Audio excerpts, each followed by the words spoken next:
जमीयत तो चाहती नहीं कि सहरा जमीयत के सर हो। जमीयत तो काम ही को मकसूद समझती है। कांग्रेस और भाजपा जिन्होंने इस मैदान को सियासत का अड्डा बनाया और लोगों को गुमराह करके वोटों की राजनीति के तहत कभी इधर तो कभी उधर, विकास तो किया नहीं, विनाश के इन्होंने प्रोग्राम तय कर लिए। सारी पार्टियों को मिलके इस टाइम पे ये देखना चाहिए कि जो गरीब लोग हैं, जिनके घर उजड़ रहे हैं, उनको हमें नहीं उजड़ने देना चाहिए, हमें उनको बसाना चाहिए। वो लोग जो अभी सोच रहे थे कि हमारे घर उजड़ जाएंगे, बेसहारा हो जाएंगे, हम कहाँ जाएंगे, उनको एक राहत का सांस मिला है। बिल्डोजर चला दिया जाता, ये मजलूम होते और मजलूम की जो आह है वो जल्दी से रुकती नहीं है। जमीयत पहले ही दिन से इसमें मैदान में उतर चुकी थी और वो सड़क से लेकर सुप्रीम कोर्ट तक।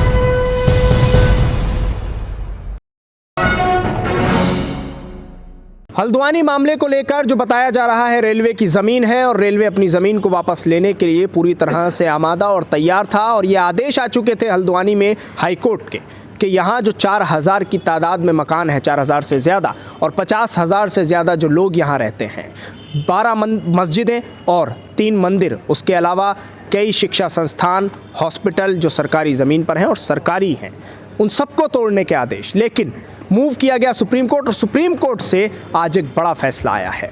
ये फैसला सुप्रीम कोर्ट ने दिया है, अगली तारीख लगा दी है इस पूरे मामले में। और अब साथ ही साथ टिप्पणी ये भी की गई है कि इस तरह से किसी को नहीं हटाया जा सकता। मगर सवाल अब ये उठ रहा है कि आगे यहाँ के लोग क्या करेंगे? सुप्रीम कोर्ट के इस फैसले के बाद, स्टे के बाद आगे कैसे मूव करेंगे, क्या कुछ इन लोगों का प्लान है, वही हम यहाँ हल्द्वानी में खड़े हुए हैं इस वक्त और यहाँ लोगों से बातचीत इस पर करेंगे। सबसे पहले आपसे नाम जानना चाहूँगा। जी, मेरा नाम अज़ाहिरुल हक़ है, मैं गदरपुर में रहता हूँ। अच्छा, ये बताइए कि जो स्टे लगा है, सुप्रीम कोर्ट ने जो स्टे लगाया है, इसको आप किस तरह से देखते हैं और आगे के लिए क्या कहना चाहते हैं इस पूरे मामले पर कि क्या होना चाहिए? सुप्रीम कोर्ट ने जो स्टे दिया है वो वक्त की अहम ज़रूरत थी और इस वक्त की अहम ज़रूरत को सुप्रीम कोर्ट ने पूरा किया है और लोगों ने इस वक्त राहत का सांस लिया है अल्हम्दुलिल्लाह। वो लोग जो अभी सोच रहे थे कि हमारे घर उजड़ जाएंगे, बेसहारा हो जाएंगे, हम कहाँ जाएंगे, उनको एक राहत का सांस मिला है। और जाहिर है सुप्रीम कोर्ट अगर इस सिलसिले में पूरी मदद करेगी, क्योंकि ये आज से आबाद नहीं, ये आबादी 70-75 साल पुरानी है और इसमें कॉलेज बनाए गए, मस्जिदें भी बनाए गई। उस वक्त सब कुछ सरकार की मंजूरी से हुआ है। जब सरकार ने अपनी मंजूरी से सब काम कराए हैं तो इस वक्त सुप्रीम कोर्ट को पूरी मदद करनी चाहिए। और रेलवे की जगह तो बहुत सारी पड़ी है उनके पास, सरकार के पास पूरा इधर मैदान पड़ा है, कहीं भी रेलवे को जगह मिल सकती है। लेकिन ये जो बेसहारा लोग हैं और इस वक्त ये समझ रहे हैं कि हम बेघर हो जाएंगे, बहुत से ऐसे गरीब हैं जो इस सर्दी में अगर इनको उजाड़ दिया जाता और उनके घरों को यहाँ से तहस नहस कर दिया जाता, बिल्डोज़र चला दिया जाता, तो फिर ये मजलूम होते और मजलूम की जो आह है वो जल्दी से रुकती नहीं है। अच्छा, अब इस पूरे मामले में क्या होगा, क्योंकि सुप्रीम कोर्ट का जो स्टे है उसके आगे के लिए यहाँ के लोग क्या तैयारी करेंगे, मैं वो जानना चाह रहा हूँ। जाहिर बात है, मैं मुसलमानों से गुजारिश करूंगा कि वो अल्लाह से लो लगाएं और इसके लिए दुआएं करें और अदालती जो कार्रवाई हो सकती है उसमें पूरी कोशिश करें। जो वकील हो सकते हैं उम्दा से उम्दा वो करें और इस सिलसिले में पूरा ज़ोर लगाएं, पूरी क़ुव्वत का इस्तेमाल करें, हर तरह की सलाहियतों का इस्तेमाल करें और इज्तिमाई एतबार से इस पर मेहनत करें। इनफरादी तौर पर नहीं को अपनी सियासत की दुकान को चमका रहा हो, ऐसा नहीं होना चाहिए। ऐसा लग रहा है कुछ? नहीं लग तो नहीं रहा, लेकिन होता ऐसे ही है। एक अपना अंदाज़ा मैं पेश कर रहा हूँ, बल्कि सबको इज्तिमाइयत के साथ में एक आवाज़ बनकर फैसला करना चाहिए और इज्तिमाइयत के साथ में ही सुप्रीम कोर्ट पहुंचना चाहिए। यकीनी तौर पर जो सेकुलर जहन रखते हैं वो इस सिलसिले में पूरी मुईन और मददगार साबित होंगे और इस सिलसिले में पूरी मदद सुप्रीम कोर्ट से की जाएगी। और जब मुसलमान और सब लोग मिलकर अल्लाह से दुआएं मांगेंगे तो अल्लाह तबारक व तआला अपने मजलूम बंदों की मदद फरमाता है। तो कहना है कि बिखर के नहीं, एकजुट होकर लड़ाई लड़ी जाएगी। अगर कोई सुप्रीम कोर्ट भी जाता है तो सब लोग एक साथ मिलकर मजबूती के साथ सुप्रीम कोर्ट भी जाएँ, अलग अलग अपनी तंजीमें, अपनी जमातें, अलग सियासत कोई ना करें। सहमत है इस बात? इंशाअल्लाह जो खामियां, जो गलतियां हाई कोर्ट में लोगों की वजह से हुई हैं वो इंशाअल्लाह सुप्रीम कोर्ट में नहीं दोहराई जाएंगी। क्योंकि हुआ क्या है इसमें कि लोगों ने 200 फाइल एक वकील ने पकड़ ली, उनसे 2-2 हज़ार रुपये ले लिए और वो बेचारे बेफिक्र होकर बैठ गए कि हमारा मुकदमा चल रहा है। मैं आपको डिटेल में बता रहा हूँ अब। उनकी कोई सुनवाई नहीं हुई वहाँ कोर्ट में। उनका क्या पक्ष था वो सही से नहीं रखा गया हाई कोर्ट में। हाई कोर्ट को गुमराह किया गया स्टेट की तरफ से भी और जो केस लड़ रहे थे। तो इन सारी बातों को देखते हुए सुप्रीम कोर्ट ने ऐसा फैसला सुनाया है कि जनता की उम्मीदों पे खरा उतरा है। माएँ, बहनें, बुज़ुर्ग, छोटे बच्चे जो 15 दिन से परेशान थे, मानसिक उत्पीड़न, उनको जहनी जो तकलीफ़ पहुंच रही थी, उससे आज निजात मिली है। और अब आगे इंशाल्लाह इसको बड़ी मजबूती के साथ में हर पहलू से और जो जो गलतियां हुई हैं उनको नहीं दोहराया जाएगा इंशाल्लाह। और सबसे यही कहा जाएगा कि अपनी अपनी केसों पे आप खुद गौर करें, किसी पर इत्मीनान ना करें। अच्छा, ये मेरा कहना है कि जिन जिन के मुकदमे हैं वो फ़र्दन सब अपने अपने मुकदमे की पूरी पैरवी करें। लेकिन इस मामले को लेकर तो कांग्रेस भी सुप्रीम कोर्ट में नज़र आ रही है। जमीयत उलमाए हिंद है, मुसलमानों की एक बड़ी तंजीम, वो भी सुप्रीम कोर्ट में नज़र आई है। देखिए, जमीयत उलमाए हिंद का एक अपना अलग किरदार है।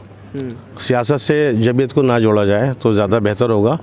और जमीयत पहले ही दिन से इसमें मैदान में उतर चुकी थी और वो सड़क से लेकर सुप्रीम कोर्ट तक। रही बात सियासी दलों की, चाहे उसमें कोई सा भी दल हो, लेकिन जो यहाँ पर दो दल हैं, कांग्रेस और भाजपा, जिन्होंने इस मैदान को सियासत का अड्डा बनाया और लोगों को गुमराह करके वोटों की राजनीति के तहत कभी इधर तो कभी उधर, विकास तो किया नहीं, विनाश के इन्होंने प्रोग्राम तय कर लिए। क्या आप मानते हैं हज़रत इस बात को कि ये जो दोनों, एक तो जमीयत की बात कही जा रही है कि जमीयत भी कोर्ट गई, जैसा ये बता रहे हैं कि पहले दिन से लड़ाई लड़ रही है, लेकिन वहीं सुप्रीम कोर्ट से तस्वीरें आ रही हैं सामने, कांग्रेस की पूरी टीम वहाँ मौजूद है, वो लोग इस लड़ाई को लड़ रहे हैं। तो कहीं ऐसा तो नहीं हमारे जो अब्दुल कादिर साहब बता के सर बंधे सेहरा, कहीं इसकी लड़ाई तो शुरू नहीं हो जाएगी? हमारे अब्दुल कादिर भाई कह रहे हैं कि जमीयत को तो जोड़ा ना जाए। जमीयत तो मिली मसाइल को लेकर हर मैदान में उतरती है और वो अपनी क़ुव्वत का पूरा इस्तेमाल करती है। वो किसी भी एतबार से हो, वो पूरी रहबरी करती है जमीयत। रहा कांग्रेस या और कोई सेकुलर ताकत, बहरहाल इसमें हर एक को, अभी हम रात भी देख रहे थे तो कुछ बहुजन वाले भी, और अभी देख रहे थे हम कुछ सरदार लोग भी, इसमें तो सभी को लड़ना चाहिए, वरना तो एक एक का नंबर लगा दिया जाएगा। इसलिए सबको मुत्तहिद होना चाहिए। इत्तेहाद बाहमी जिस कौम से जाता रहा, इत्तेहाद बाहमी जिस कौम से जाता रहा, ये हकीकत है उसे हर दौर ठुकराता रहा। तो फिर लोग अपने अपने मफाद के लिए और अपनी अपनी गर्ज के लिए कौम का बंटवारा करते रहेंगे।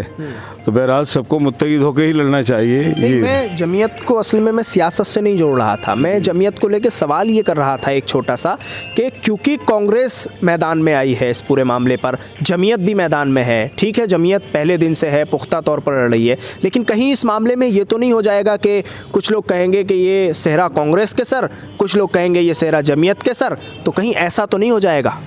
हम तो ये कहेंगे काम हो जाना चाहिए, सेहरा किसी के भी सर हो जाए, कोई भी बांध लो, कोई भी बांध लो, काम होना चाहिए बस। असल मकसद काम से है। हाँ, यानी लोगों के घर बचने। जमीयत तो चाहती नहीं कि सेहरा जमीयत के सर हो, जमीयत तो काम ही को मकसूद समझती है और काम हो जाए बस, नाम चाहती नहीं जमीयत। और हमारे जो सियासी पार्टियाँ अपने जूते सेकती रहती हैं, सेकती नहीं। सवाल ये है कि आगे के लिए जो प्लानिंग है इन पूरे हालात से लड़ने की, वो क्या होनी चाहिए यहाँ के लोगों की सुप्रीम कोर्ट के स्टे के बाद? मेरे को लगता है कि सबको एकजुट होना चाहिए। एकजुट होके सबको जो गलतियां पहले कर रखी हैं हाई कोर्ट में वो नहीं दोहरानी चाहिए। सबको एकजुट होना चाहिए, एक साथ होना चाहिए और एक साथ पहले सजेशन करना चाहिए कहाँ गलतियां हो गई हैं, उन गलतियों को ना दोहराते हुए सुप्रीम कोर्ट तक जाना चाहिए। और ताकि लोग सब, मसला ये है कि घर जो बने हैं वो बने रहें, किसी का घर ना उजड़े। और ये भी नहीं है कि पार्टी किसी के सर बंधे, ऐसा भी नहीं है। कोई भी करे, सुप्रीम कोर्ट में लड़ाई कोई भी करे, पर हमारा मकसद यही है कि लोगों के घर बने रहें, लोग अपने घर में सुरक्षित रहें, सेफ रहें। यानी हालात से लड़ें, आपस में ना लड़ें, किसी दूसरे की ना सुने, सब लोग मिल के चलें। ये ना देखें कि वो पार्टी है तो हम नहीं लड़ने, वो पार्टी नहीं।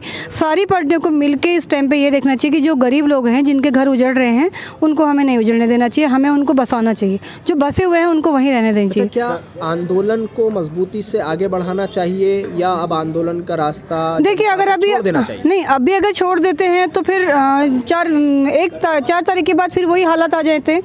अगर अभी हम छोड़ देते हैं तो हमें यह है कि जब तक कोर्ट पूरी तरह, सुप्रीम कोर्ट पूरी तरह ये ना कह दे कि आज के बाद इस मामले में कोई दोबारा ऐसे नहीं आएगा, एक्शन नहीं लिया जाएगा, आप जहाँ पे रह रहे हैं आप लोग वहीं पे रहते रहेंगे, दोबारा ऐसे कोई कानून नहीं लागू होगा, चाहे पार्टी कोई भी आए, तो ऐसा नहीं होगा। तो तब तक जब तक हमें पूरा विश्वास नहीं हो जाता, तब तक हमें लड़ना चाहिए।